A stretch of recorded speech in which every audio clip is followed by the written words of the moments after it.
L'événement central de l'histoire, c'est quand Olivier a perdu sa photo porte-bonheur, si on peut dire, parce que c'est sa photo qu'il regarde à chaque soir avant de s'endormir. Puis ça l'aide à faire de beaux rêves. C'est lui quand il avait gagné le trophée. Moi, je dirais que les personnages principaux, en fait, c'est juste eux qu'il y a dans le livre. C'est Olivier, qui est surnommé Oli, puis c'est le personnage principal. Le deuxième, c'est Elisabeth. Elle est surnommée Lily, et c'est l'amie et la voisine d'Olivier. Après, il y a Maxime, qui est surnommé Max, le capitaine de hockey de l'équipe.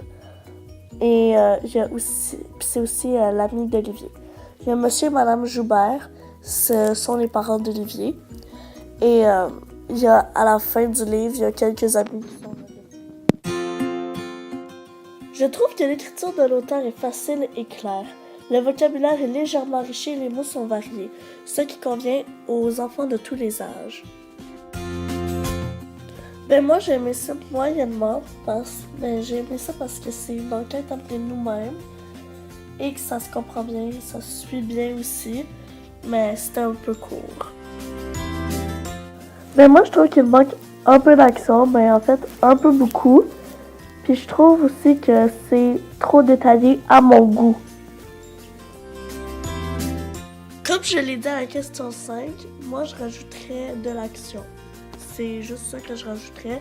Puis aussi écrire plus de pages, mais les rajouter en action. Je le conseille aux élèves du 2e cycle du primaire, donc aux jeunes de 7 à 10 ans. C'est très bon comme première lecture individuelle. Même si l'histoire est pour les plus jeunes selon moi, c'est assez intéressant car l'histoire est bien racontée et approfondie.